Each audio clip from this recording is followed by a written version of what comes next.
Calling the meeting to order. As per the requirement of Public Law 1975, Chapter 231, notice is hereby given that this is a regular meeting of the Borough of Highlands. Mayor and council, all requirements have been met. Notice has been transmitted to the Asbury Park Press and the Two Times. Notice has been posted on the public bulletin board. Formal action will be taken. Roll call. Councilmember Broswell? Here. Councilmember Breon? Here. Councilmember Gianrico is absent at this time. Councilmember Ryan? Here. Mayor O'Neill? Here. Workshop, new municipal building schematics. Thank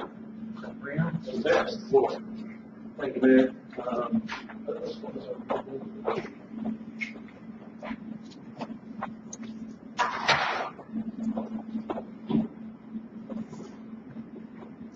We need to put the microphone on there, or we need to get picked up at all.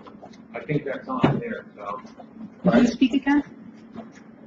So I have with me my senior project architect, and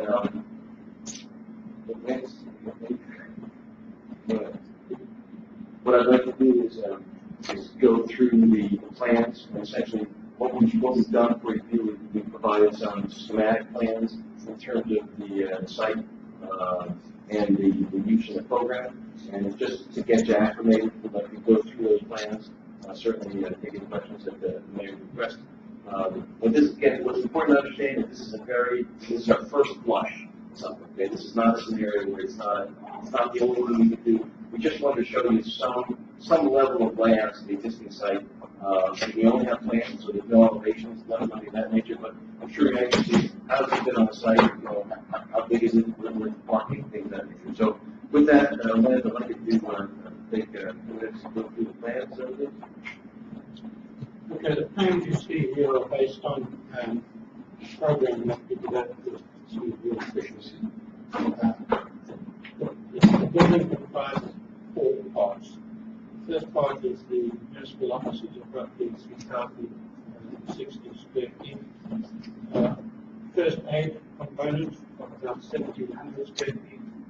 The police component of 2,600 square feet. And then a meeting space of roughly 1,200 square feet. I'm sorry, how much was the PD? PD is 3,600. Got it. Thank you. We've met with all your departments when we developed the preliminary program. So this is based on that preliminary program that we're meeting with the department. The site control will allow the street, that's the extent of the site. For reasons of traffic control, etc., public parking entrances have been moved towards the west to the site at this point. Public parking here, and on the back are staff and police parking. We enter the building at this point, and I'll show you. It's a 2-floor building. First floor, under this point here, the first floor contains the administrative component plus the EMS component that was here. The EMS component of the ambulance's exit onto Miller Street and make their way through fairly major routes to parts of the town that they need to get to. The building has a courtyard in the middle. If you remember, this is north, so the sun rises up here and does something like that. And in order to get some light and sun into some of these offices, there's a courtyard introduced that point there. On the second floor, this is devoted mostly to the police component. Runs along the back here. It's connected down by a staircase and elevator to the lower level into the main foyer. And there's a secondary entrance from the back, which is from the police parking and the staff parking. So that can come in from the south. Selling quarters at this end, and we're processing and the lockers and the goods towards this end of the site. That's basically the plan of the building.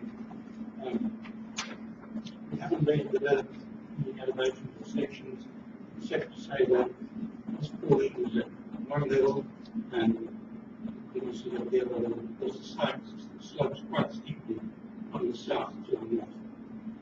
The floor areas of this particular layout, you see that we have the first floor plan, which is what you see here, 8,400 square feet. Second floor plan, which is the police department, is 4,400 square feet. It is a total of roughly 12,948, 13,000.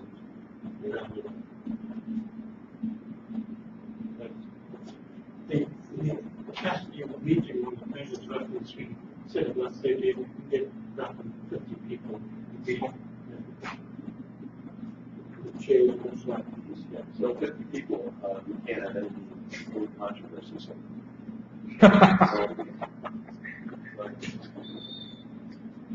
Anybody have any questions?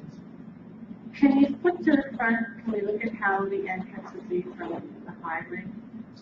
So you- Can't keep my shit Right, there. right, because I don't think that what you did there would you have the exit on Miller Street? Or would you really want them driving around to where the police cars would be? I mean, that's something that, I know this is indefinite, but to get in and out of I live right by there.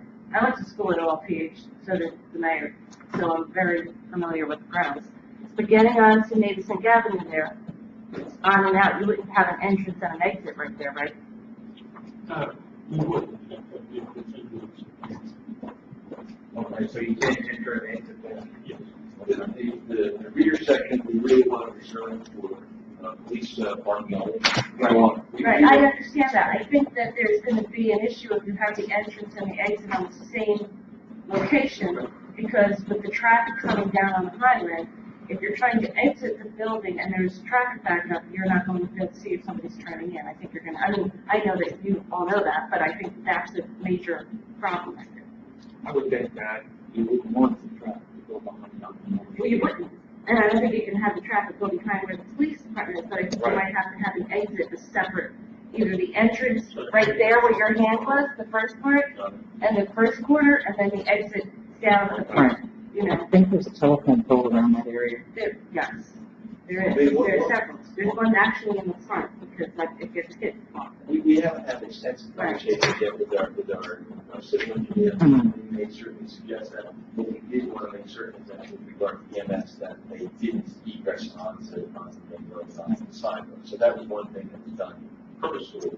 But with regard to the remaining layout, again, it's just a preliminary layout, and, you know, we will start to have those conversations with our consultants, but we just want to kind of give them views. And the police on the bottom, on the top floor, that's the big party instead of on the bottom. You're seeing the plan for the first time. So it's not a preference, it's just as slow as the start of the conversation, just to show you. I'm not thinking it's set in stone, I'm just asking. Oh, no, that's perfectly fine. And we try to make it so that the plans here are kind of soft, as you will, so that we can get as much input as we can. We have to start something. Right. All right. Have another option, and see? You have option one. You just have the option, just have this, the project is approximately $6 million project. Based on this area, based on the project cost. The cost savings with EMS out, probably would lead to anywhere between $500,000 and $750,000 or so. Right, these are rough round numbers. Right, sure. I see everybody writing it down. And put it in No, their just to have a boxes. range, you know. But even at that, regardless of that number, I don't think that they should be dispatched. I really don't. I believe Madison Avenue is going to be problematic in the summertime. And I don't, the first aid squad getting in and out will be a problem. And then to have to go up Muller and around Hillside and Right. down the other But if you way. go a step further, I was just asked to announce at this meeting, we need volunteers. Right. So I'm not so sure we should spend between $500,000 and $700,000 on a thing that will exist later on. Right. You know what I mean? Well, if the Muller where our current office space stays, that was next to the fire department, if we were to build something where the vehicles could be underneath and they could have offices above, that would be out of the flood zone, because the vehicles would get moved during the flood to the grammar school anyway. Right. I think that might be an option that everyone would have. Actually, the vehicles could be moved to this parking lot Right. if there's a storm, that's no problem. The building that we did see right is a fire department. It's a beautiful EMS, building. Well, that's the building you see. The building. We were in there, I've been in there. So I'm just saying, we do have options downtown that Yeah. would have the buildings Absolutely. out of harm's way. Absolutely. Even if you just put, like you said, use the mod space for an office that we have, Right. and have a separate building heated, all you need is heated. Right. For the winter time, Right. that's all, you don't need to go up there, because it's gonna be a problem. That's, And what we'll do is we'll make the building a little bit tighter. It'll save us some dollars regarding the construction costs. On another note, I was thinking about this, I myself really have no flavor for a courtyard. I would need an explanation on that. To have that much of the space open and not be useful, I think if we're gonna build on that design, it should have something that we can use, you know, Like, other than but sit if we outside. didn't have that area, could we do something like a green room? I know you don't know what that is. No, Green room, no. A green room is something that they Oh, can use, green right? Yes, room. yes, I yes. know exactly. Oh, Atrium. A what? Atrium? No, more like functioning rooms that you could even, everybody's saying where they're gonna put the garden for the town, that would be an option. No, I think we should use it for usable space, like Right. more office space Right. for individuals. Right. I guess it's a lighting thing? The courtyard elements is, the older corridors are double-walled corridors, which is the most efficient way to set this up. So the courtyard gets, natural light. Right. I would prefer myself to use the space, especially if you moved out of, get the first date out of that scenario, you have some additional money maybe to use to, do some for growth, something like that. I just don't, to me, it's not bad. Well, especially Second time. if that's not there, you could have that walkway and you could have it be, you know, almost a peak with skylight, so you can get your natural light, but it just needs to be in a close courtyard. So you could have those offices underneath the natural light, since it's sort of UV isn't too crazy up there. And then have with the walls that have transoms on top, on the internal offices, that would also let in natural light. Just ideas. When you go to the one with the second story, you go to the police, is there a segregation between the men's and the women's room, locker room? There to meet that. Yes, there is a partition. That's partition, that's a solid wall, you can't go above, see what's coming out there. I saw the line here, but the wall and the hallway are, Yeah, we're not sure how many. you know, that's nice. Yeah, yeah. We knew we had it divided. Okay, and I kind of figured that, but I just saw a line as opposed to the outline of the wall, so I figured maybe, This plan is fairly short, we don't do it, just to kind of show you where things are, within the city and how it plays out. This way you can get some good constructive, comments, where things like EMS and the corridor, structure, the shape that you, based on what you want to achieve. This is the first time we've seen this. Yeah. right. The other thing I have, and maybe Dave, like, I have no use for the bottom floor flasher.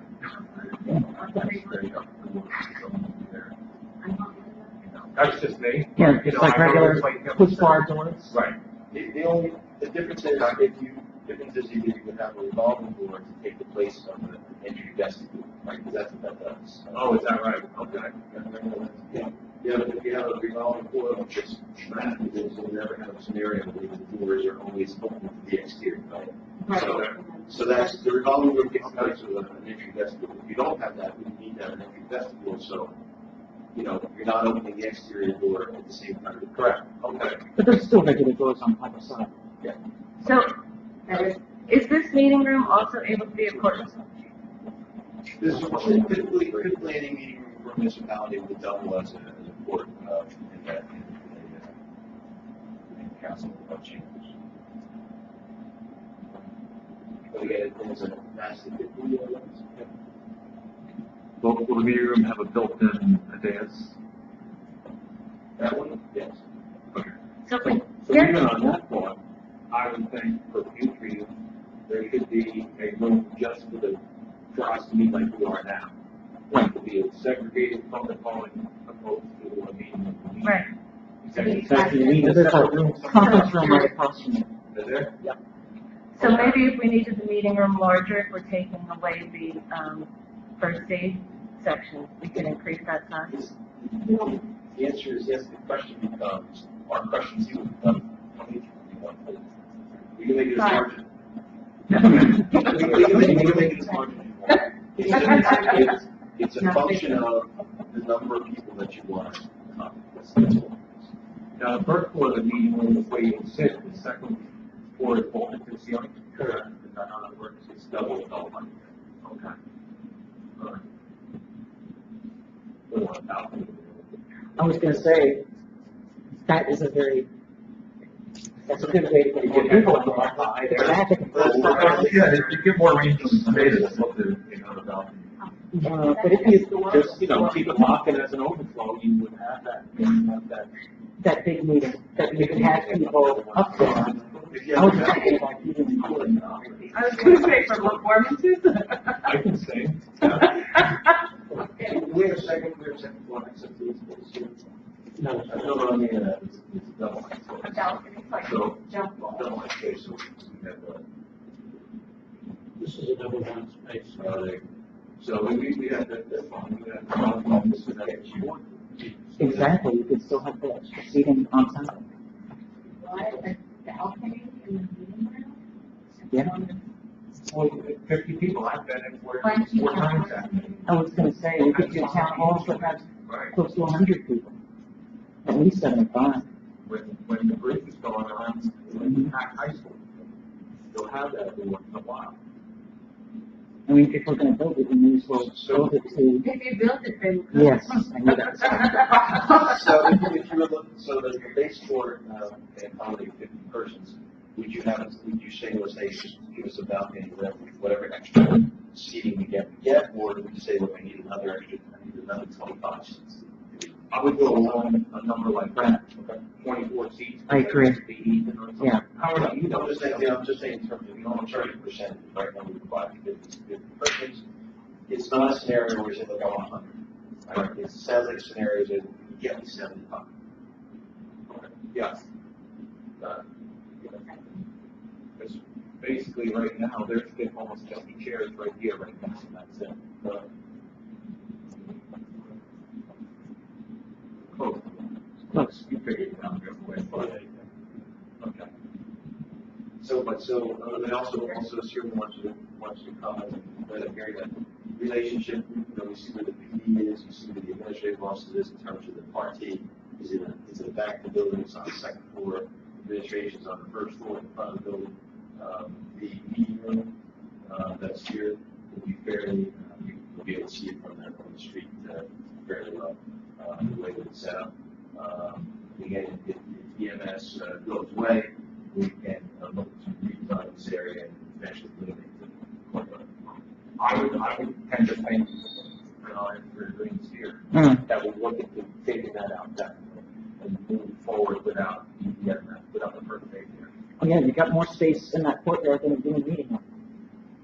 So like you said, we'll figure out someplace else for them to go. Right. Not that I even know that they would want to go there, and that it's, they don't know, Yeah. So some big calls on the green roof there. the green roof, okay. When you do a green roof, you're going to design that roof for a floor load instead of roof rack. The variance to that is well, you need to add, the steel tonnage goes up, right? Because the floor load is heavier than a roof load. You pay for steel by the ton. So it does make the roof a little more expensive when you do that. So all it's a nice thing to do. Or potentially you can put solar on the roof, you don't have to agree, right? I would look along those lines first.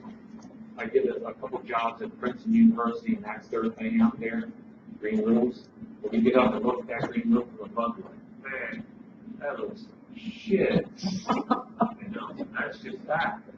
I mean, it's got to be, look, it's got to be, Absolutely. you gotta go there and cut the grass. It's growing in mind. And I was up on a handful of green roofs, and some of them are very well manicured. Some of them you have to keep after. All I'm saying is as far as, so operational costs go up a little bit, right? But building costs do go up, right? Because again, you're designing for, you put solar. Right.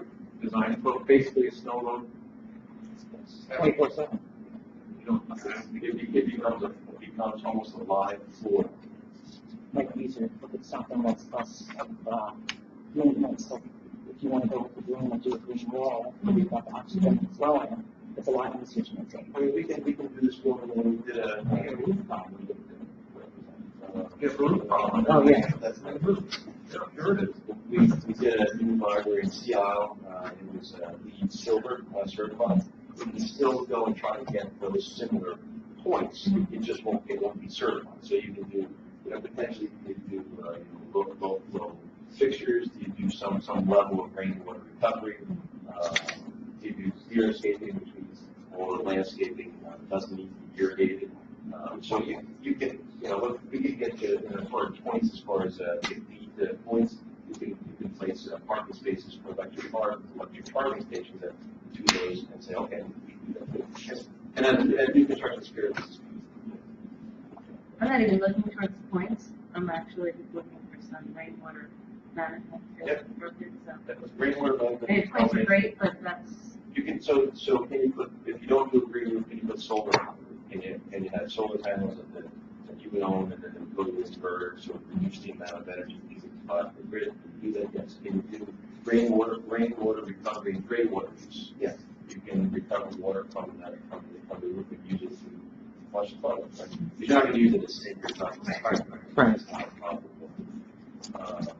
So you can do things that nature. A lot of the sustainable design has to do with indoor air quality. So that has to do a lot of HVAC done. Right, building will be fully suppressed. So we fully sprinkled, no question about that. So it's a wet sprinkler system.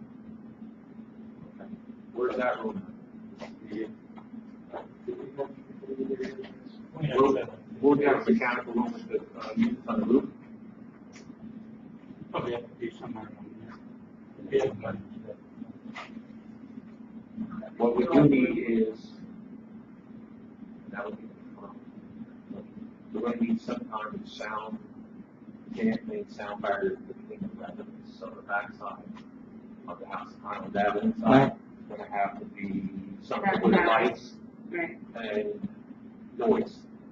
And that's another reason why, Sounds like green trees. the first day should be on the walls. Trees will help. Yeah. Something feasible, but from a sound dampening nature, I don't know what else. I'm sure you can come up with something. I'm not saying the walls on the parkway, No. but something that settles the noise. They're doing that. Oh, from the police department? The police department is against the neighborhood.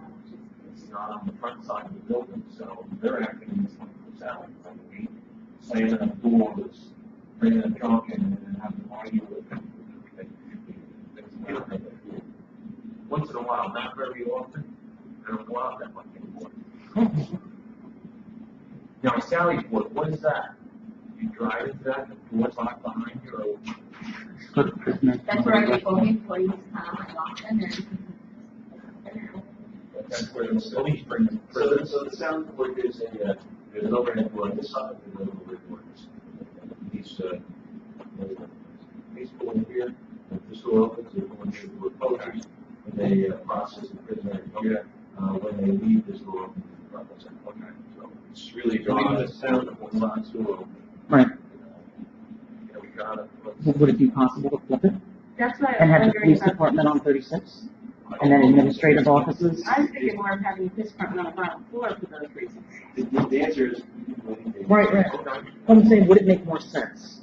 I'm just speaking amongst turn ourselves that right to upside just down. mirror image it and have the police department on 36 so that is with all of the noise of the traffic of the freeway. You have to keep the courtroom, meeting room on the highway side. You want to keep that, Yeah. public room To the public. as far away from the residential. Right. Well, it's also very distinctive looking, and I think that's on the highway side looks good. Okay. These are great thoughts. We appreciate that. It helps us kind of reshape it because between now and, your thoughts, we want to come back to another plan that takes those components and kind of, reshapes this a bit based on your thoughts. Because this is one, we're going to design it, but we want the plan to be built. Right, sure. So is everyone pretty good do you have any questions or anything? We're good with the cost range, and they just, this is, the approximate square foot is going to go down slightly, it would be less than 750. So the cost we talked about, it's going to be in that range. This is not a scenario where if you say we might get it down to 3 million. No. So, right. So if you figure taking out the EMS, between 500 and 700, just for time, what kind of number are you going So you're still somewhere north of 500. Is everybody okay with that? I don't think we care, but, But I'm just telling you what the numbers are. Right, understood. The only thing that those costs, the cost per square foot of the building, there are substantive site costs here, we haven't calculated them. So, I think that the elimination of the EMS will help try to get the whole package, if you will, in that $6 million range. Because, if what site costs you don't know what they are, it's too early. So, okay. Who would come in with the site cost, where would you get that number? We'll talk to our civil engineer, with regard to that, but the fact that if you're looking to eliminate the EMS from here, and reduce it by about 1,700 square feet, that helps tremendously. It really helps you to get those costs as tight as possible. So, when we come back with the revised design, we'll see if we can put it up. Try to assign some cost of site costs. We have another part of like, don't assign any cost of site costs. It's just So basically, just saying with the site cost, the two buildings and the whole surrounding area, outlined there, all comes out, or does the retain, you've been there, right? Retain more on the front side, because that's that kind of stuff. No, that all comes out, but that's where the garden is, it's on top of that retaining wall. So it's right up against that house there. And then the tree, and then that lady's, that's her shed, right? The retaining wall goes from the back of the common Right. and goes There's a around to retaining the wall on front. the front side, Yeah, that's the front side. There's no retaining wall in the back. It goes right up to the property with the fence of the neighbors on Highland Avenue.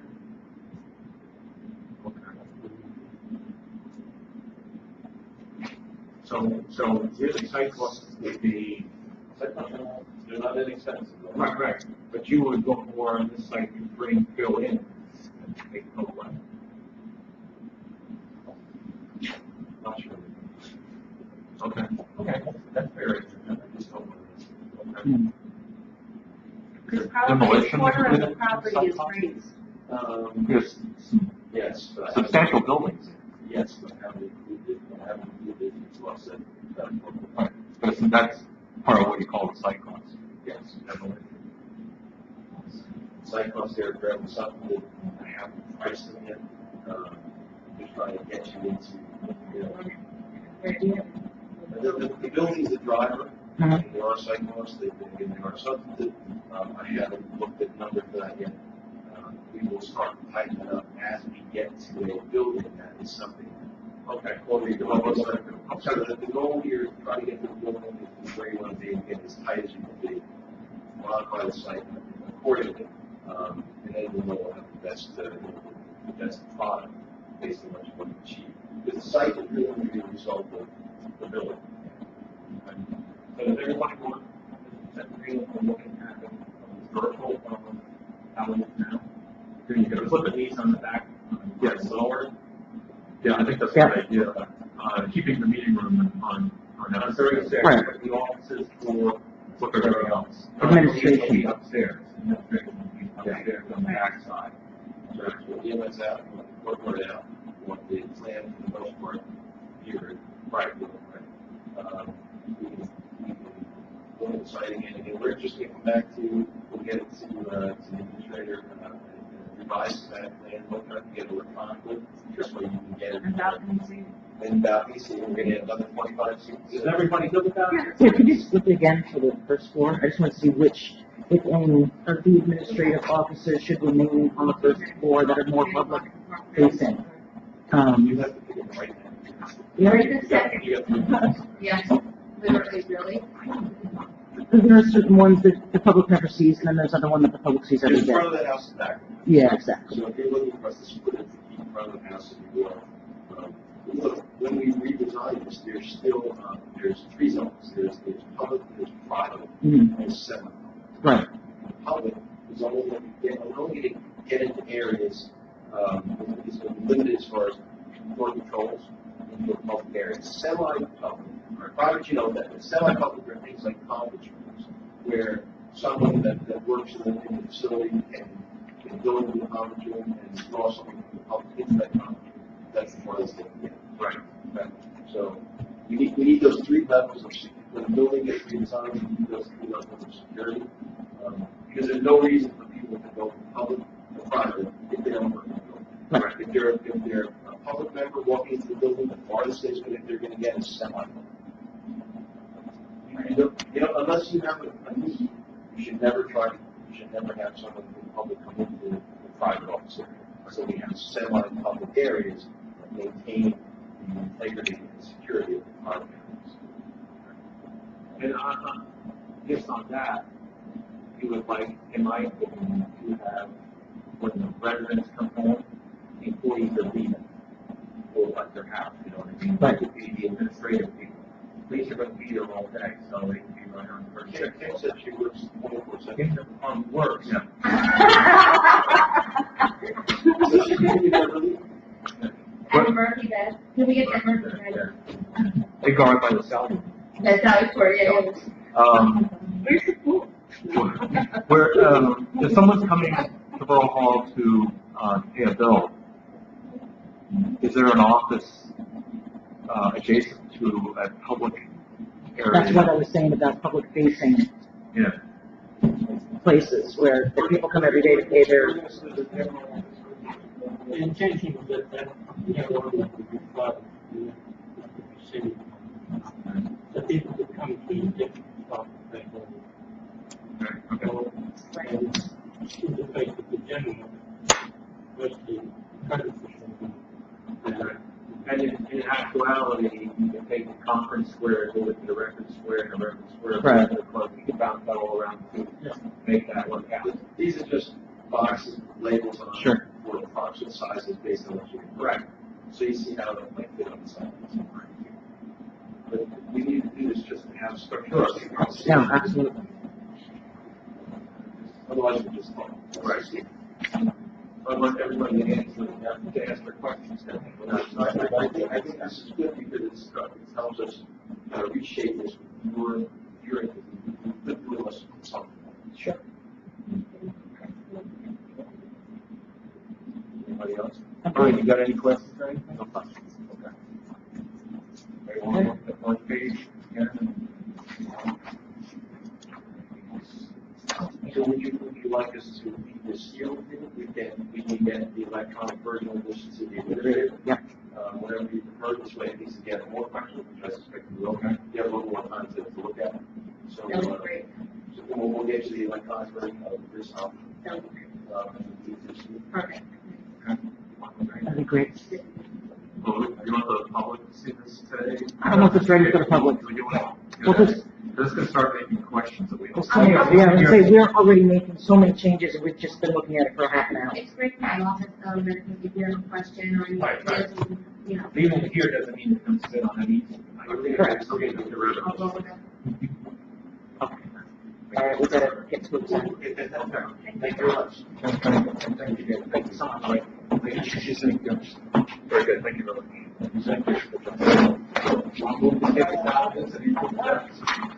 Resolution for executive session, whereas the Public Open Meeting Public Act, Public Law 1975, Chapter 231 permits the exclusion of the public from a meeting in certain circumstances, and whereas the public body is in the opinion that such circumstances presently exist, and whereas the governing body wishes to discuss litigation, Block 56, Block 13, attorney-client privilege, Shadow Lawn redevelopment, PBA contract, CBD zone, use of community center, Beverly Point drainage, forensic contract negotiations, forensic accounting, and personnel DPW superintendent. Minutes will be kept in what the matter involving the confidentiality of the above is no longer required, and that confidentiality of the minutes will be made public. Now therefore be resolved, the mayor and council go into executive session to discuss the above mentioned items and the public excluded from this meeting. Motion was Mayor O'Neill, second was Rosemary Ryan. All in favor? Aye. Executive session entered into at 7:09 PM.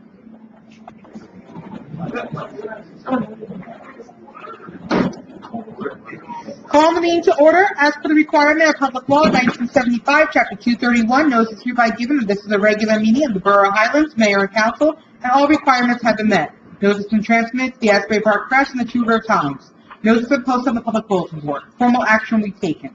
Will everyone please stand for the Pledge of Allegiance? With allegiance to the flag of the United States of America and to the republic for which it stands, one nation under God, indivisible, with liberty and justice for all. Roll call. Councilmember Broswell. Here. Councilmember Breon. Here. Councilmember Diarigo. Here. Councilmember Ryan. Here. Mayor O'Neill. Here. Resolution 18-148, authorized promotion of police officer to sergeant. Do I have a motion? I'll make it. I'll second. Roll call, please. Councilmember Broswell. Councilmember Breon. Yes. Councilmember Diarigo. Yes. Councilmember Ryan. Yes. Mayor O'Neill. Yes. Resolution 18-148 has been properly approved. Swearing in of Police Sergeant Dobbins.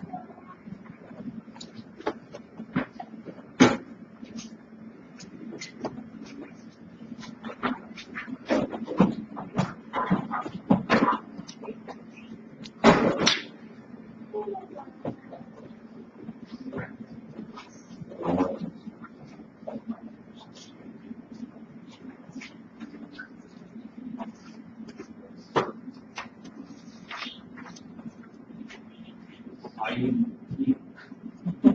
Dean Dobbins, do solemnly swear. I, Dean Dobbins, do solemnly swear. That I will support the Constitution of the United States. That I will support the Constitution of the United States. The Constitution of the State of New Jersey. The Constitution of the State of New Jersey. That I will bear true faith and allegiance to the same. That I will bear true faith and allegiance to the same. The governments established in the United States. The governments established in the United States. And in the state. Under the authority of the people. Under the authority of the people. And I will faithfully, impartially, and justly perform, all the duties of the office, of police sergeant, according to the best of my ability, so help me God. So help me God.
I'm sorry. Man, you signed.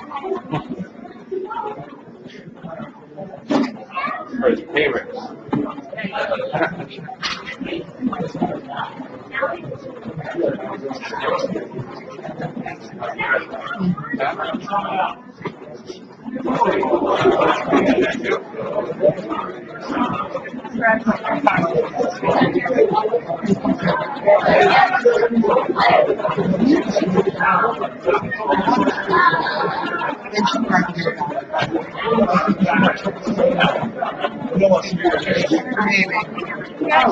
To show you, Andy, thank you for coming. Thank you. Yeah, so I took Picture with the kids? Yeah. Sure, where? No, I already took it. When you were getting sworn in. Yeah, yeah. Yeah. The borough website? Yes, that's fine.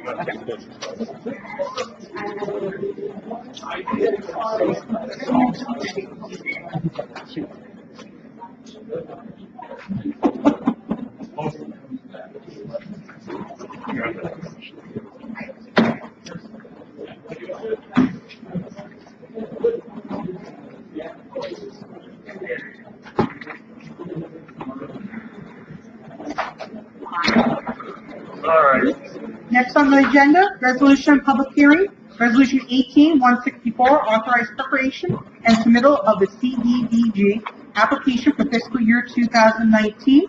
CME, can they come forward, please, to speak?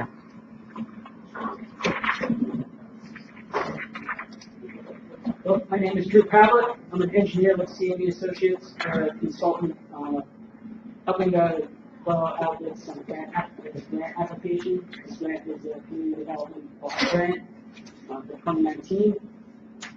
What we have done is we consulted with both the county and citizen participation group, and the project we are going to apply for in the funding cycle is improvements to Shore Drive, Shore Avenue, Cedar Street, and Second Street.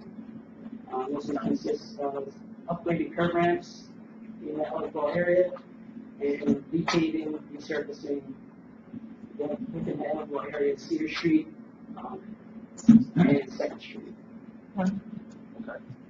Everything's above ground, correct? Correct.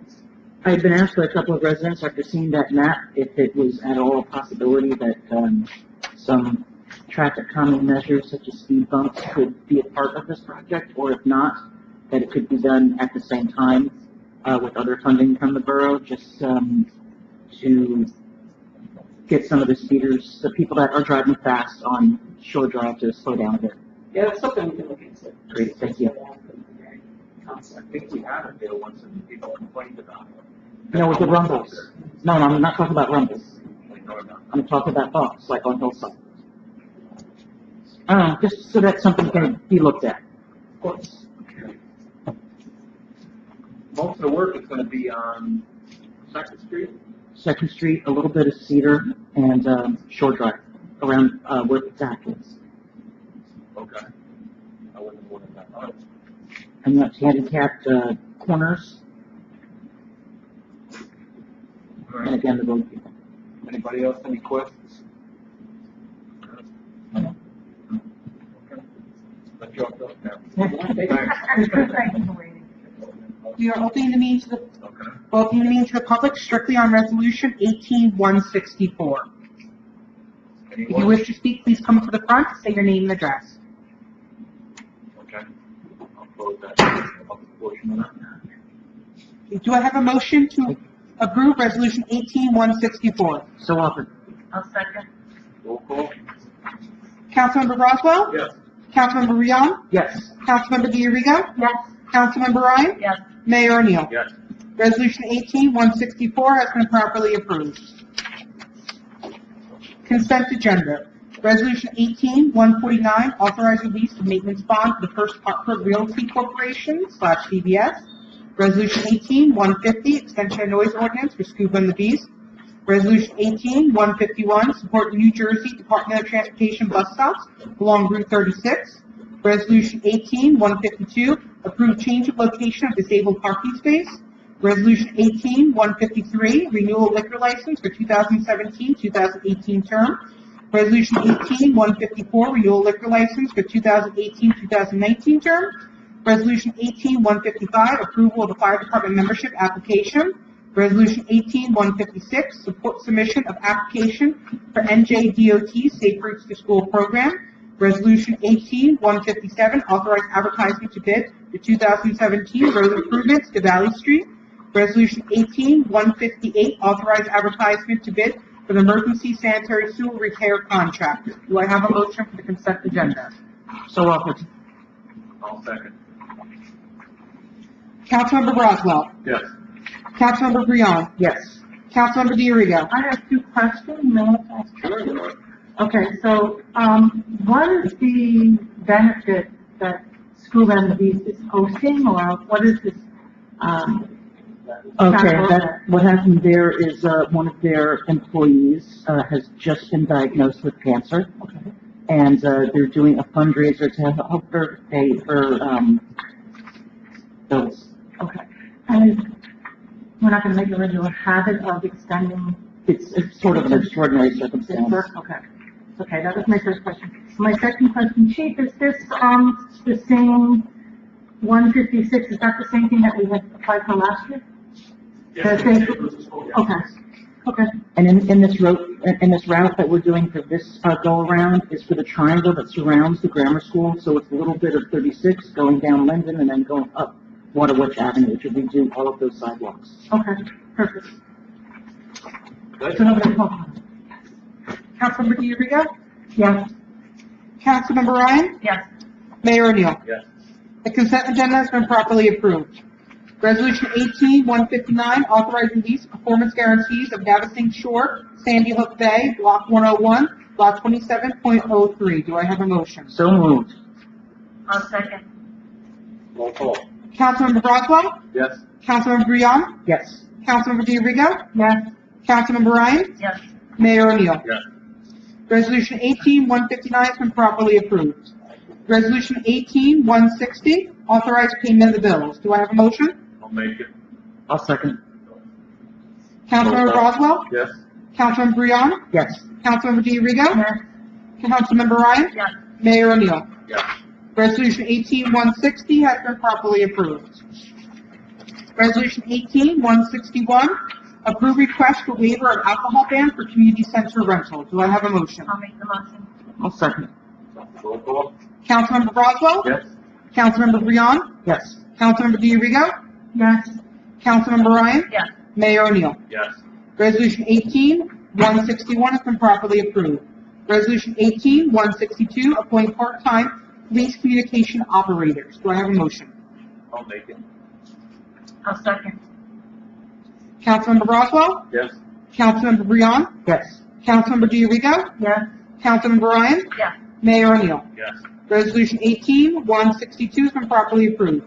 Resolution 18-163, authorized purchase from state contract. Do I have a motion? I'll make it. I'll second. Roll call. Councilmember Broswell? Yes. Councilmember Breon? Yes. Councilmember DiRigo?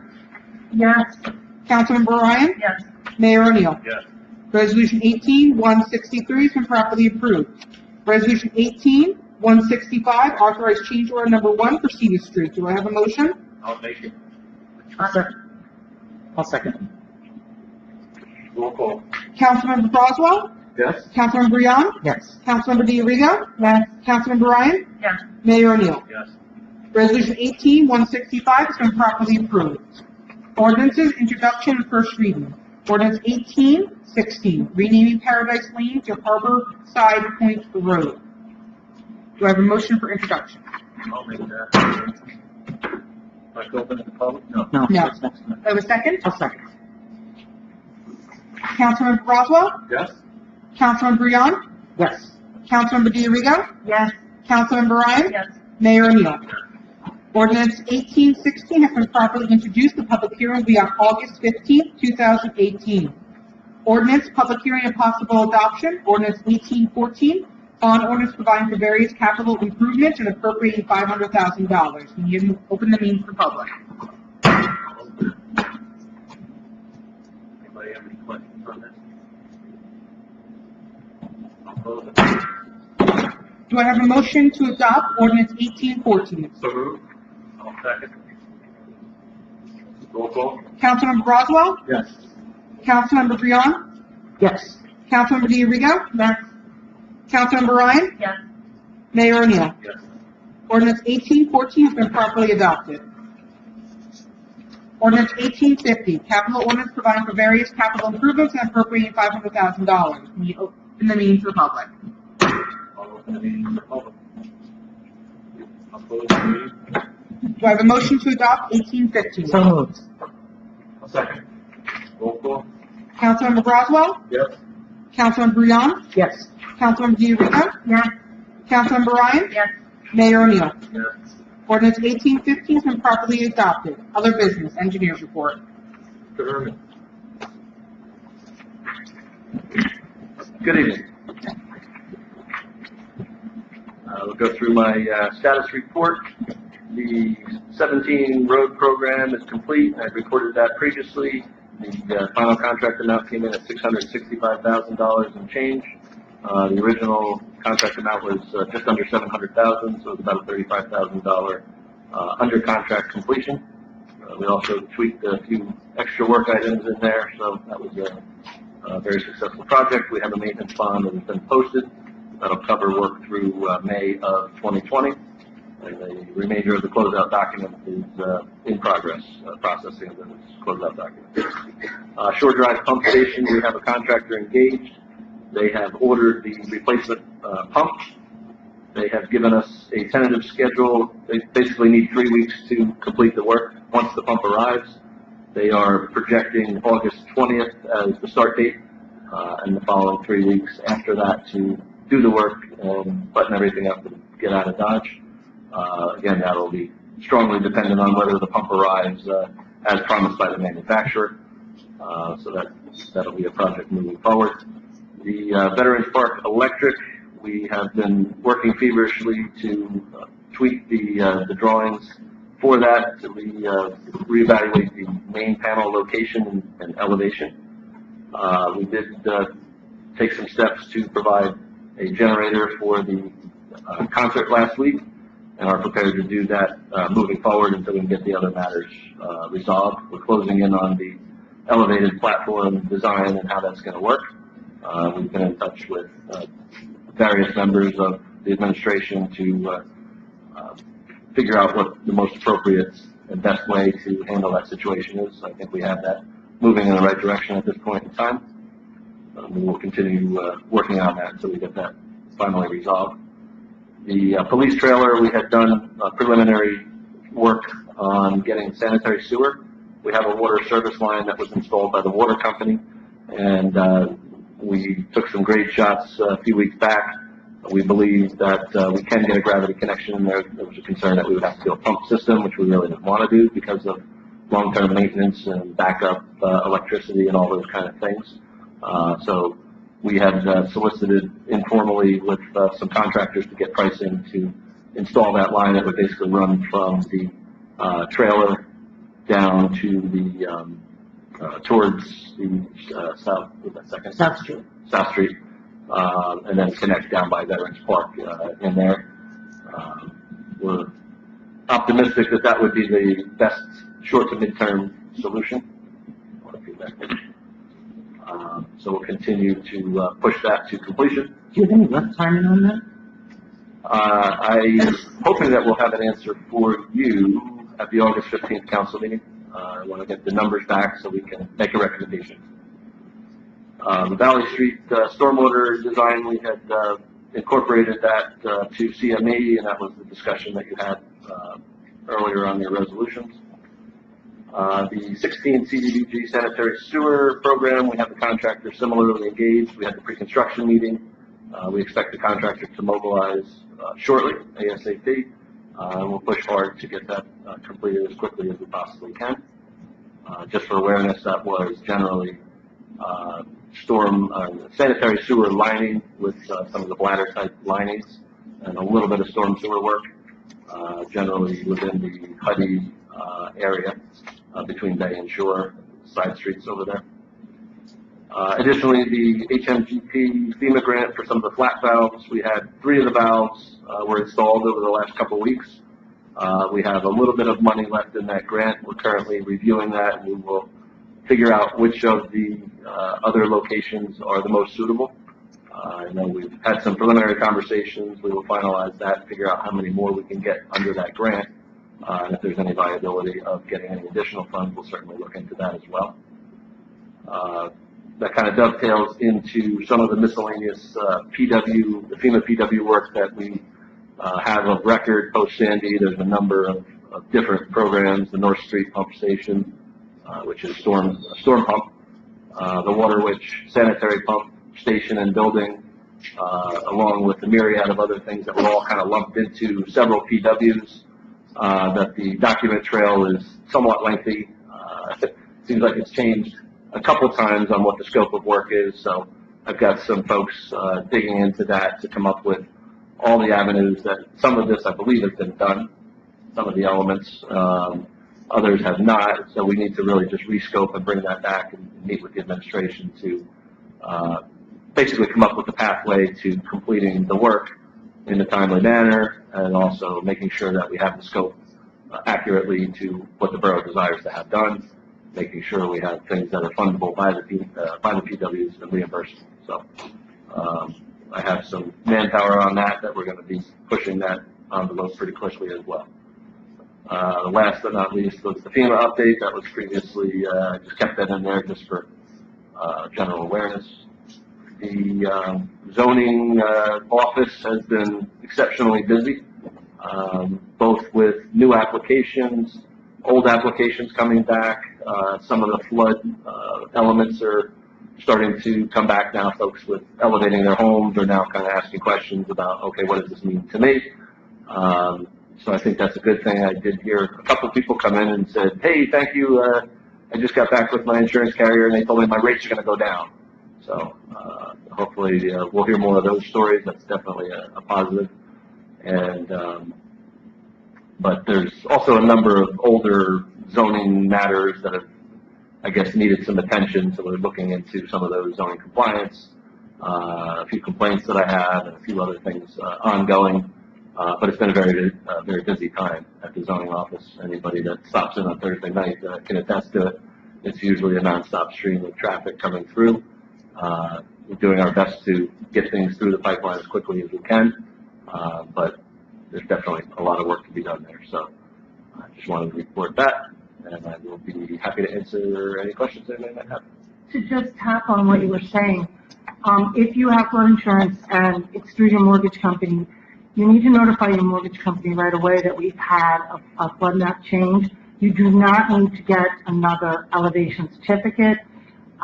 It's on the map itself. They should be able to find it. If you go through an insurance agent, if your insurance agent cannot do that or doesn't know how to do that, you need to find a new agent, number one.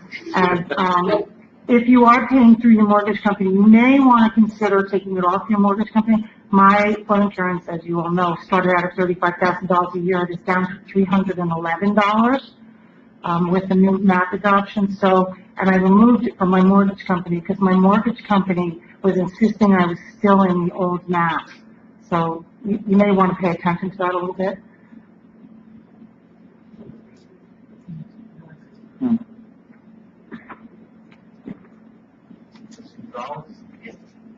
Administrator's report? Good evening. Just a few things. The chief wanted me to remind everybody that National Night Out is Tuesday, August 7th from 6 p.m. to 10 p.m. It's going to be here at the community center.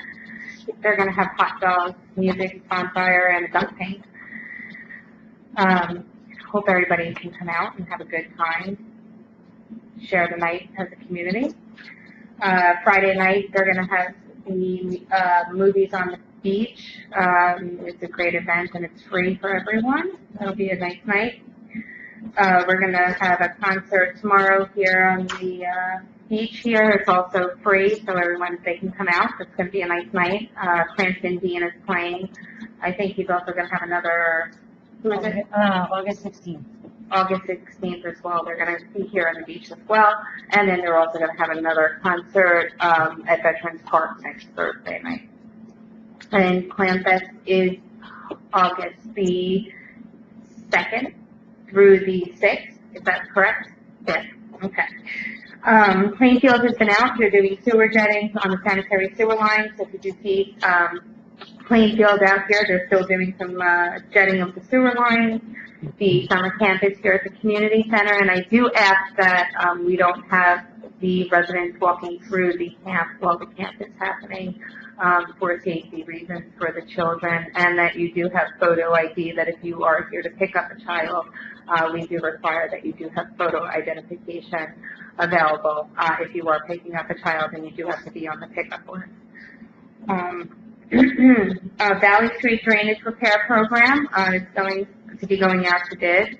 So you're going to see that advertised. That's going to be a big program going on. We're quite excited about that. Jackson Cedar Veterans Park flat valves have been installed. So anyone that's over in that area, you're going to see that rain that came through on Sunday. The drainage seems to have worked. Councilman Bresswell and the mayor took a ride down there, and they seen for themselves that the water drains nicely. The drainage improvement repairs that were done over on John Jackson and Portland, there's that road job that's going to be finished in the next few weeks. On July 25th, John and Jackson, that's going to be mill and paved, so everyone's going to have their cars removed off the street. August 6th and 7th, Upper Portland Road from Riker up, that's going to be milled and paved as well, so there's not going to be anyone able to be on the road on those days. August 22nd and 23rd, the municipal parking lot over on Shore and Central is going to be paved, and we're going to make some improvements over there, so there's going to be no parking over in that lot. Chestnut Street's going to be paved towards the end of the summer, so the residents over there won't be able to park over in that area at the end of the summer. Notice will go out. We have an Instagram it'll go out on Instagram and it'll go out on Facebook. If you've seen that we did some lining and striping in town, that's going to continue on the rest of Shore Drive and on Shrewsbury Avenue as well. I don't know if you've seen it. It's kept a little bit of order for the parking issues, and I don't know if anyone has noticed it. I think it makes it look nice. It's organized. The county is going to be paving Bay Avenue, just so everyone will know. If you notice, the road has been closed. New Jersey American Water has been doing some work. That's because we've been given notice that they're going to be doing some road work in the fall. So we have to get whatever work that we are going to be doing, it has to get done by the fall. It's going to be going out to the counties coming in. I just wanted everyone who knows about the CRS program. I'm going to be sitting down with Monmouth County Planning, and they've decided that they're going to assist the borough with the inspections that have to be done to the substantially damaged homes. We're going to see if we can work on some type of a shared service to inspect the homes, so that way it's a little bit quicker to get into that CRS program for the borough, so we can get moving on that CRS program. I could keep going on and on. Well, wait a minute. For Bay Avenue, has the gas company also been in contact with us to make any sort of replacements? Well, they wouldn't be in contact with us. It would be the county. Well, they do need to notify the police department before they come, so that they can close off any portions of the street like American Water did, correct? Chief? Okay. As the administrator said, it's county road, so the county notifies the companies, and they come out and do any type of services that they. But do those companies notify you in advance? If they're going to do what they do. Yes, okay. We haven't had any notice from hires that come to New Jersey, yes. Okay. It's only a subcontractor for New Jersey. Thank you. Good.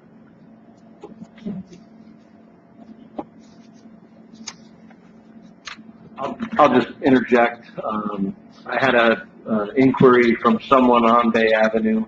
I guess they had heard a rumor that the paving was going to occur. Typically, that's through the business district, obviously. So anyone that has designs on anything that they want to do there, any kind of connections, if they need a new sewer connection, new water tap, vacant land that, guys like, oh, I'm going to go to the board soon. I would recommend that we send a letter or do some type of contact to all those owners up and down Bay that are going to be affected by this. Like, last call, if you have anything that you're going to need to do to cut the road, strongly recommend you do that. And that was going to be my next question. Should we be notifying all of these owners on Bay Avenue that even if they don't have a property that's developed, that it's time to get something done, because are we doing a moratorium on opening the road? It's 5-year moratorium by the county. Exactly. So then they won't be able to make any of those types of improvements or upgrades. So we need to get a letter out. Yes. I was just waiting for your go, but it was really happening. Okay. It's going to happen, but it might have to put off, about the job. Right. So. Right. Yeah, they don't have a date yet that they're doing it. Just to let them know. As we go about paving these roads, they're all going to be lined and striped. When Bay Avenue gets paved, that's going to be lined and striped to where it should be, not where it is, so maybe on it or anything like that. And it'll have the line sidelines. for parking. Lines for parking. Yes. And the sidelines. And sidewalks, corners, so it'll be undisputed. Mr. Braswell and I, just to carry on Tim's comments, went out and we saw this problem. I don't know if you noticed it on Cornwall. We had a problem there with the catch basin flood. So we worked out a design with Mr. Hergall and Ms. Gonzalez, and we're going to look to spike the water from Cornwall John Street, I go out to the river. Hopefully that'll be done promptly so we can get that road paved and not have to delay that. For the road jobs, it's coming out good. The Hillside Avenue job is coming out good. I'll say, Ms. Gonzalez worked with the line striking, company and we got that strike and that could be good. You know, the parking lot's going to be paved. There's a lot of stuff going on the infrastructure of the town. We do have a problem with the sanitary somewhere in this vicinity that's causing the beach to be closed. We're going to work, we had Oswald in to scope it today. We're going to push that until we find out what the problem is, who's responsible for it, and get that fixed. That's going to be a top priority. So if that road gets blocked down there, you'll know just ahead of time why it's going to happen like that. Can't keep these kids out of the water any longer. But it's an unforeseen condition that we don't know where it came from. Last year, if you recall, we had a break up at the fork in the road of Linden and Waterwood. The county came in, when are you going to fix it? Because the creek was closed. Have it done in 2 days. No, it don't work like that. No, that's how it does work. You got a contractor, we fixed it. We're going to push on this until we get this fixed. I'll give credit to Ms. Gonzalez and Ms. Craig. They organized the concert down at Valley's Veterans Park. Came out real good. I don't know if you were there. It was a beautiful night. Had a nice turnout of people. Hopefully more people will come out and enjoy the show there. It was really nice. They took care of that. They have permission to get that done. They ran with the ball and they took care of that, which was real good. T&M brought in a generator and some lines to provide power there. I instructed Ms. Gonzalez to purchase the same type of lines that we need so we have our own connections. Those lines will be compatible with the Veterans Park when it's finished, so we'll still be able to go along that way. And we're just going to keep moving on. Like I said, we're working on those flat valves down there. I think it solved a lot of the problem. I think the next money that we have left, we got to put in this Jones Creek here. There's 3 or 4 of them inside the creek there that open up to cheerful honey recreation, and that was. We're going to work on that. This valve is broken out here. We got to repair that. We're going to look into doing that walkover, put a new flat valve in here to take care of the flooding in here. I've asked Ms. Gonzalez to speak with the fence guy that we use, and I'm going to have gates put up at the bridges here, down by the tennis court, and on the side of the building here. So when we have 200 plus kids that are here for a rec, there's only a few ways that you can get out, and I'll have them supervised. So nobody can wander in and out. We're not going to have that anymore. It's in a little bit of a confused state right now, but myself, Ms. Gonzalez, and Mr. Arrigo, I'm going to work on that to try to get that. We had a bigger turnout for the rec center than we thought we were going, so, which is a good thing. But it caught us a little off guard, so we're going to hope to get that kind of thing done. And anything else I think about, I'll let you know. Chief, you good? Mayor, just to echo what everybody said today, there's a lot of construction going on. Hopefully people are listening at home. Just pay attention to what's going on in your neighborhood. You may be inconvenienced for a day or two, but that work's going to get done. So everybody that's been complaining all this time, there's a lot of people that complain sometimes that the job didn't get done, and then when it did get done, they complain. So just bear with the borough. They're trying to do projects, but just pay attention to the signs and things like that. You will be noticed if it affects your neighborhood. When we redo the road jobs, you will be noticed if you live in that area. People on Portland Road is going to be a tough one. You know, there's the Whitmore up there, there's Twin Lake Terrace up there, there's all the houses up there. And it's going to push the traffic down through Peak Street that way, but hopefully we'll get that worked out and that'll be good. And when we do come to do projects, you know, we have dollars and cents in mind when we're doing this. So sure, we like to pave all the streets and go and put in silver sidewalks, but we can't. But we're going to do the best we can to make it as best we can for the individuals that live in town. You know, like a lot of things we can't do right now. But we are televising the sewers. We are looking at the storm drains. We're going to make sure that that's tight before we pave the roads. So things you know, so we don't make fools out of ourselves, basically. We're trying to do the best we can. Anybody has any input that they would think would be good, you know, you can always email the administrator and let her know what it is. You know, 50 words or less. You know. I just have a quick thing to go to the public. I'm not sure if everybody knows, but this is Rosa at the end of the table. She's our new deputy clerk and cashier, and she's been working a lot with me to help get everything out on social media with the Twitter page and the Instagram, Facebook.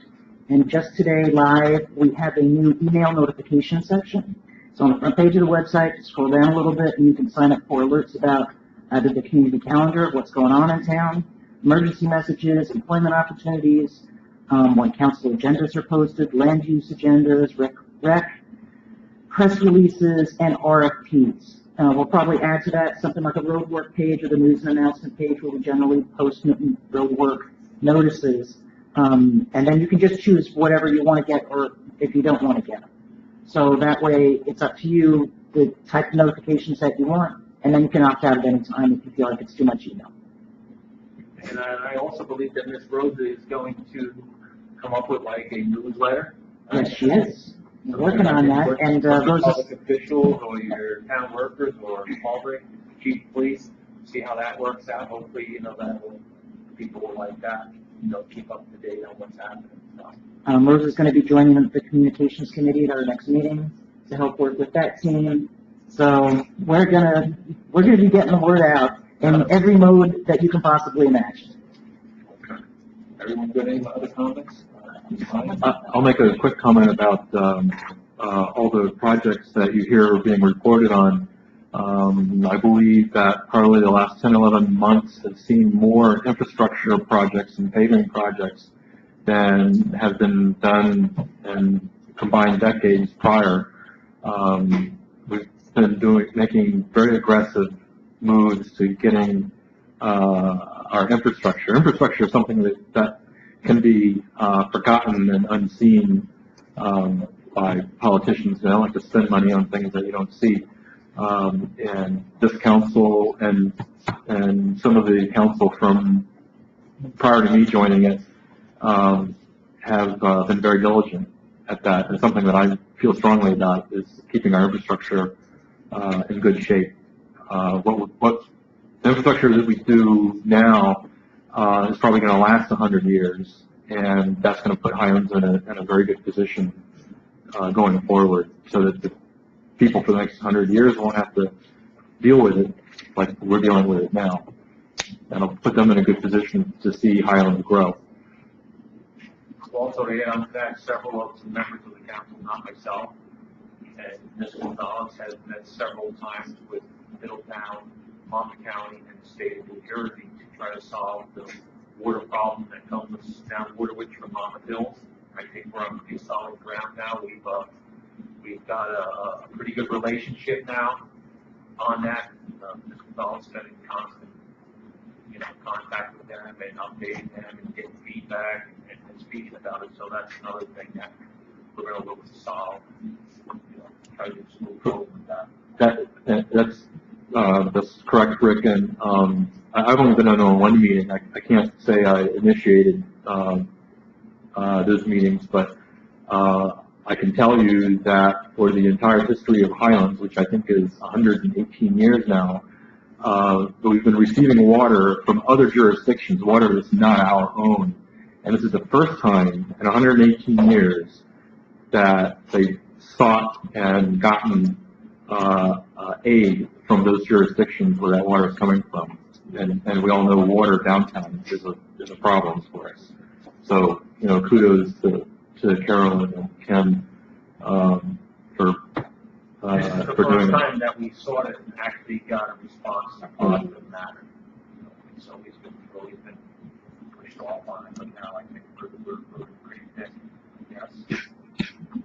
Well, I know that I get a lot of emails and text messages from residents thanking me for what I do, but really I couldn't spend the money that you guys use through your taxes if they didn't allow me to spend it as well. So really, it really is the governing body that gives me the power, and the ability to go forward with the project.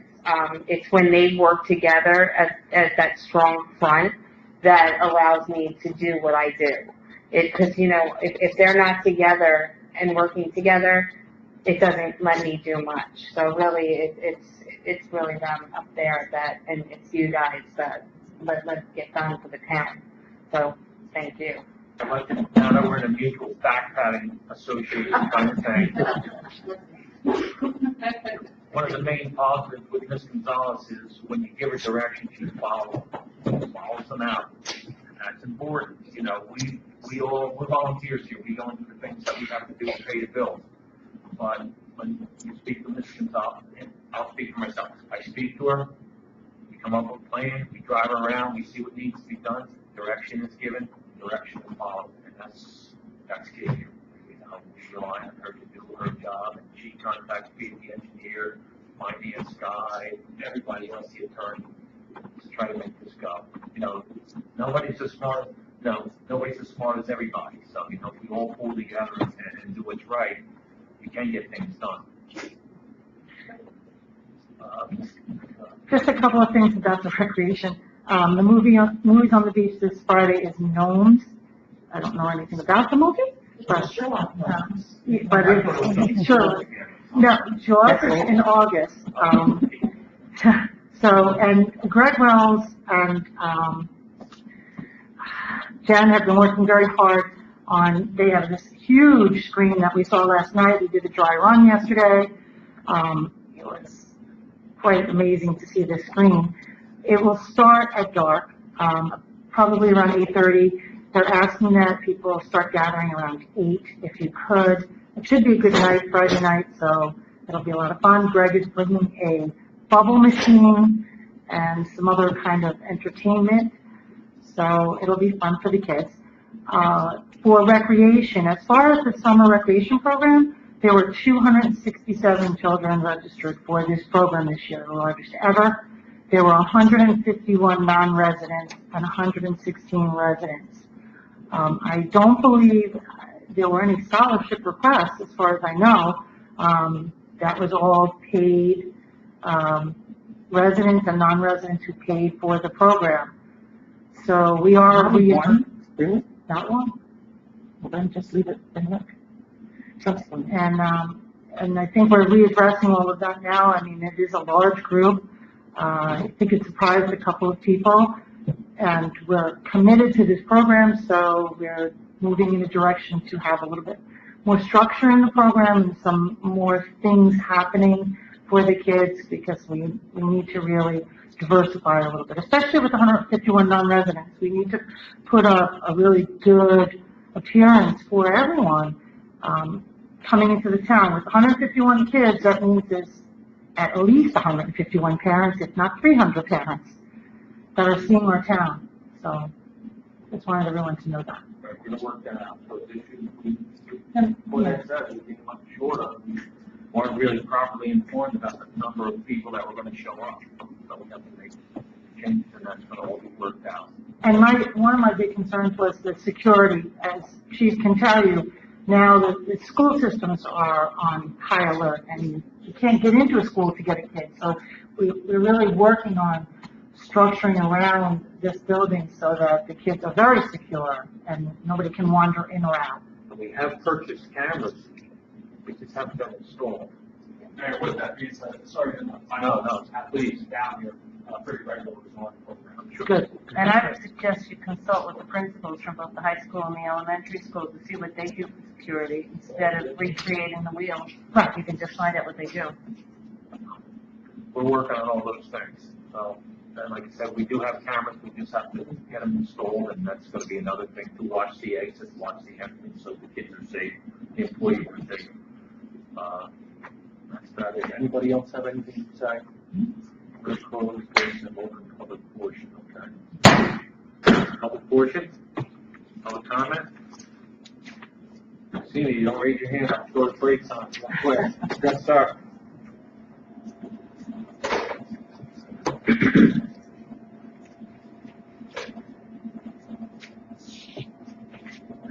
council people, everybody. My name is Tom Kylie, and my wife and I moved into Stan and Janet Page Place on John Street about a year ago. I'm also one of the original partners in New Jersey Summer House, right next door. And I want to thank everybody for fixing Lake Jackson, as we call it. Okay, at least over on the Jackson side. It's not as bad on Cornwall, but that's been taken care of as well. I have a 79-year-old mother-in-law who was trying to negotiate her way to the car with her cane over water, and everything was pretty nasty. So thank you. You crossed quite a strait yourself, Mayor, when you showed up on Cornwall, looking at everything all the neighbors were talking about. It gave everybody a lot of hope. Yeah. My first question is, what about the ductile problem about the water backing up? Has that also been taken care of? That's great then. So we're not expecting the bi-monthly flood that we've had. We didn't get water at, what was that called? The last Thursday was a, what they call a spring tide. It was a new moon. Right. And on top of that, there was a hurricane out in the ocean pushing water this way. So the tide was extra high. And high tide was 8:30. I went over there after the concert and looked at it. And the water level in the storm basin, down in the street, you look in the hole, was elevated a little bit, but nothing like it would have been. So the ductile is holding back the water during the high tides. As long as we keep it clean, it's doing its job. I never thought I'd ever pay so much attention to the moon and the tides and the storms and everything else. But, it's like, we call it Lake Jackson, and thank God I haven't seen it. So I was imagining that you wouldn't fix the sinkholes until that was fixed as well. So thank you very much. You do that. We're also expecting the little strip between Cornwall and Jackson to be taken care of by 10th Street. We have to run the drainage from the Cornwall where it floods. Right. Across your way. And we're going to start that relatively next week. Yeah. We got to get that done. Great. We're going to look, have a contractor come in, then the county's coming. The county does a lot of paving for us through the year service program. It's a lot cheaper for us. So that road is scheduled to be paved, but we got to get this pipe in before that. And, they said they were talking about me. I don't want them talking about me again when I have to take that road up. No, it went around the neighborhood, that you were there, and it was kind of like giving everybody hope. So it's going to be nice when that little circle gets there. The county people were great. They did a great job, and I'm investing myself. I paid to put a sidewalk in front of my house. Dan refused to do it for all these years, and said the town did everywhere else but in front of his house. Right. So we're all working together on it. And we do not expect that to be striped also. Work out. You have some nice tile up there too. Yeah, I'm covering the old brick now with that. But it's all part of the plan, little by little. So, but you guys are helping a lot. Thank you very much. Appreciate it. Oh, thank you. I thought that was a prelude to a complaint. Sorry, not. Rick, I'm saving that one when there's a crowd. Okay. Mr. Ballin? Thank you all very much. I just wanted to take a quick second and thank you all. I know we've been trying to close out a project down in San Diego Bay right now, and I know everybody, literally everybody here, has put in extra time and effort towards doing that. TNM, town attorneys, engineers, you guys. So I just want to say we're very, very appreciative of it, and we appreciate everyone's attention and time and everything. It doesn't go unnoticed on our end. And just to reiterate what you guys were saying, we've been in town a long time also. And we also noticed that all of the improvements to milling and paving, and I see the Oswald trucks and everyone else. I know you guys are working really, really hard on working on the infrastructure. And like Mr. Oswald said, it's the stuff that nobody sees, but it's really, really important. So, having a construction background and all the work we did at San Diego Family, I know you guys are working really hard. And, so thank you, and continue to work. And thank you for taking care of that street down there. Yeah. Going the entrance to your place. No problem. We want to be good. Good members of town, and we're here to stay for a long time, as everyone knows. So no problem, and look forward to working with you guys. So thanks very much. Yes, the complaint. This is super too. That's good. Hi, my name is Jacqueline Shaw. I live in Sandpiper. Mr. Gonzalez, we corresponded via email. I believe I spoke to Bonnie the other day. I have an issue, well, we actually have a petition signed by almost everyone in our association.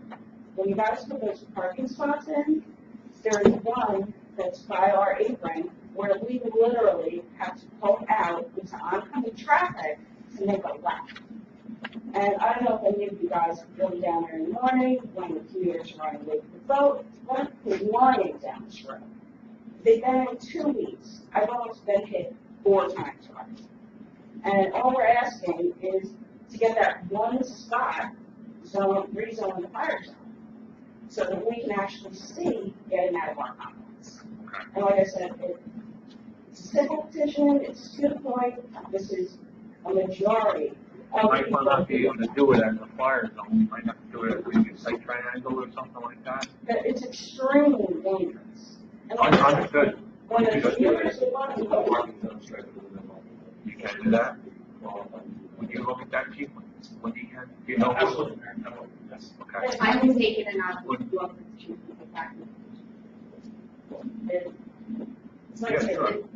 it was a fire lane for, I don't know how many years. Well, really what it was painted yellow, and that doesn't make it that, you know, and that's why the Borough Highlands is getting out of the line striping as parking lots making. Yeah, Shore Drive, County Road, No, it's not us. But now we use a professional service who knows those intricacies of line striping. We don't do that anymore. and seriously, I'm not that big, so I'm Okay. actually. Yeah, either we can 5 foot, And it's I not think enough. we did 5 feet, where the law is 3 feet. We gave them 5 foot. But Okay, it's, we'll have a look at it. it's still Yeah, not we enough, will take them. especially, if there's a truck there, or even, a regular sedan. Like I said, when the commuters are late, they're running down the street. And the other issue that our community is having is with the commuters. They are walking through our complex. We have no trespassing signs. Several people have approached the commuters to say, listen, this is private property. They have been screamed at. They have been cursed out. Our cars have gotten damaged from people picking up people on C Street. Oh, I didn't have this kind of, I think I just had the phone count. Yes. Okay, okay. Well, while I was going around. Sure. Yeah. So what, they're getting off the boat here They're and getting walking off the boat. to your property to their cars down at the old Guards and Heads? Well, some people are still parking in our parking lot. And then people picking up people, getting off the boat. I don't know if you've been in our complex, they drive down and then it turns. They park right there. And we have some really nice cars in our complex. That's private And they have property, a isn't it? bunch of things in them from people opening their doors and not caring. And like I said, several of us have spoken to these people and they've attacked us, verbally attacked us. Okay. And Is there anything we could do, chief, down there? Mayor, we will have to discuss it with myself. Okay, because several of the women don't feel safe. okay, I okay. will, how Chief about Burton's you, here. how about you email me, we'll get Okay, together. yes, sir. Thank you for getting back to me. Yeah, no, yeah, absolutely. But like I said, Okay. we're really concerned about exiting safely right now. Okay. I'm gonna actually get in touch with the engineer, we'll speak, we'll do that together, we'll actually. Maybe send a captain on there? Yeah. We will discuss it before, Mayor. Okay, very good, thank you. Fine, thank you. Thank you.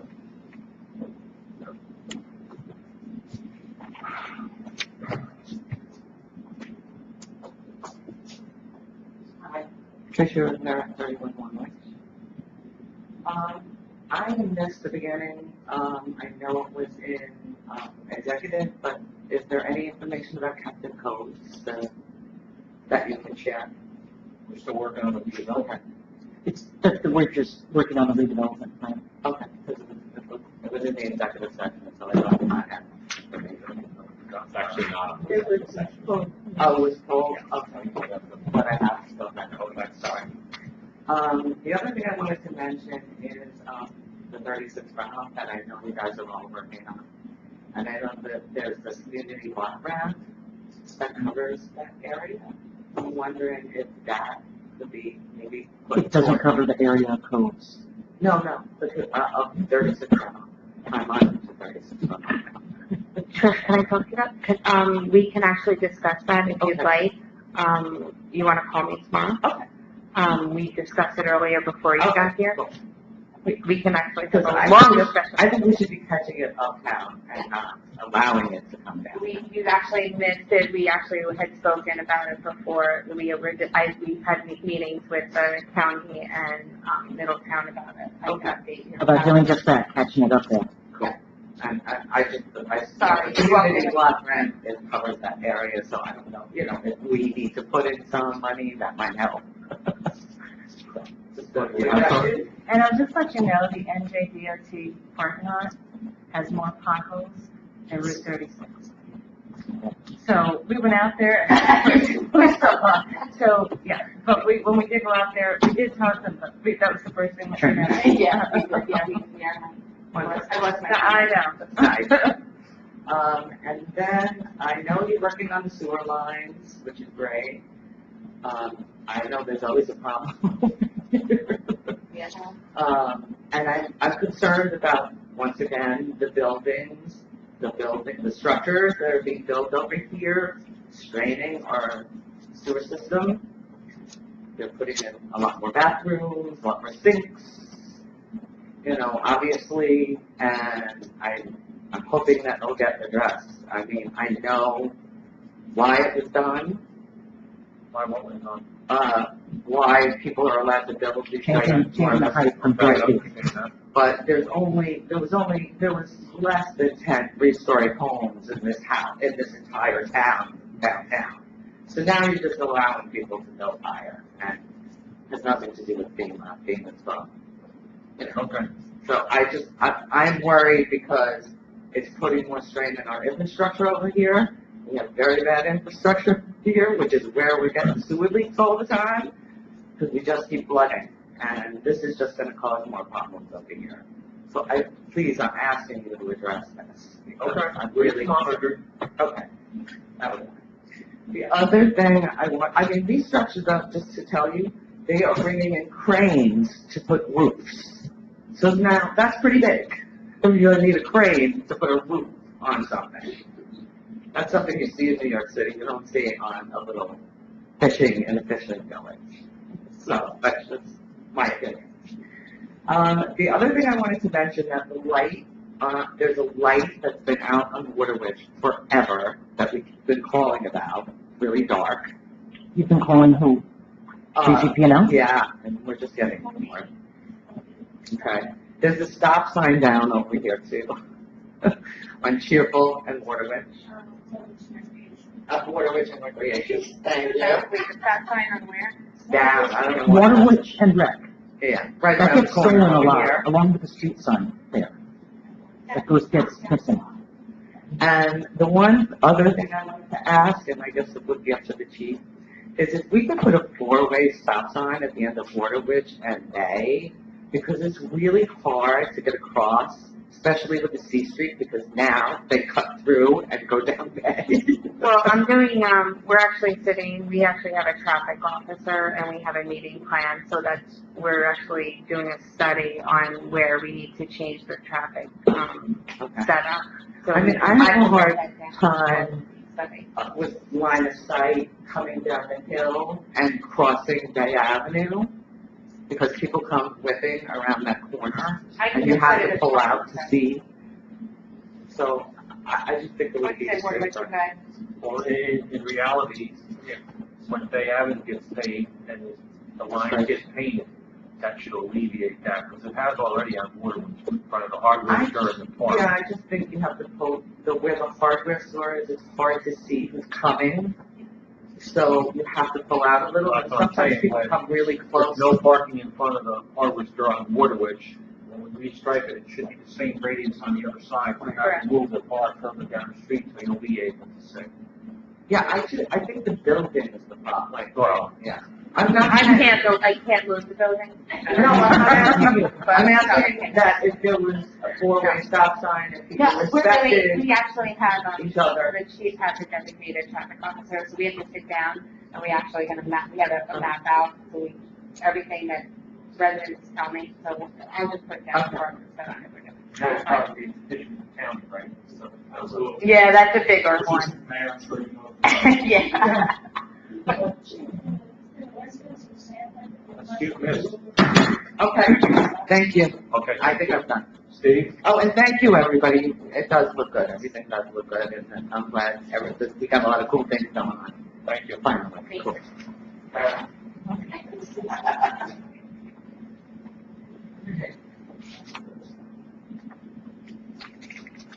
Maybe you have to say 10 positive things.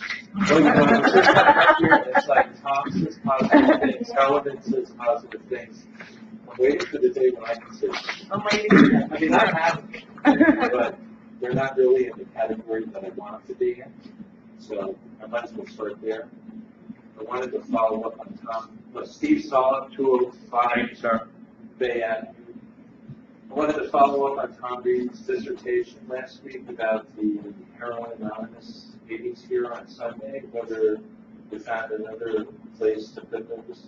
No, haven't even looked into that. I have. I wasn't there for that meeting, but I haven't looked into it now. Carolyn, you were here. Have you brought that up at all? About moving it to someplace You else? know, we have a church down there, we have a church on the hill, you know, those are usually the places where they're put, rather than with the children. I mean, we discussed children here in the rec. Yeah, but there are no children here at that time. I know they're on the beach and everything else. You know, this Tom's thing last week, I believe these valid points about the band being parked over here, and, you know, the cigarette. That hasn't smoking and happened. everything else. The ban that hasn't happened since. Okay. And also, we are considering what if we could speak with the gentleman that runs the group to have it come later, whether such as 9 o'clock, where there are no children, at least they shouldn't be.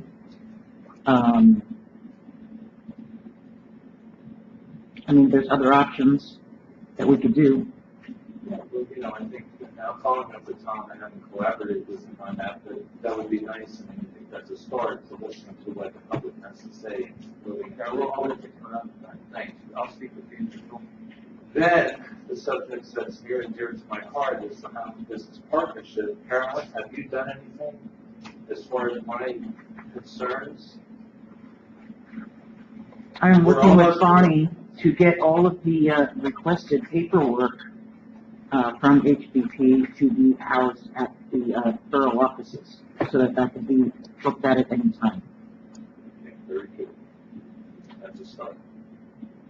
You know, it is a public agency and all that stuff, the taxpayer dollars and the ordinance, you know, that should be really looked at a little bit more carefully.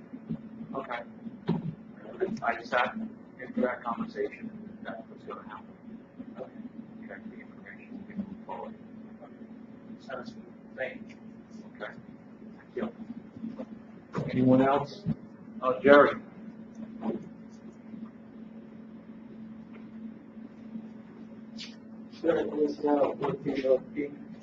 I have a question. Twin lights. I like the symbol we have, we use twin lights for our town symbol. But at that point now, we can't see twin lights that would with the 2 feet. I don't know if it's possible to trim the top of the trees so that we can see twin lights again. I think it's on private property, I but think it's held by the state. You have property below that, correct? What's the state? That would, road line would go for them. no mistake, it's on the trees. They have to.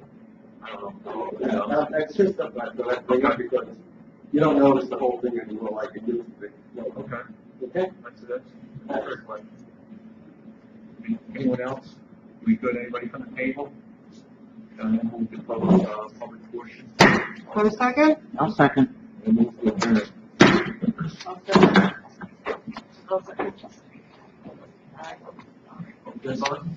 Yes. Thanks for coming out tonight.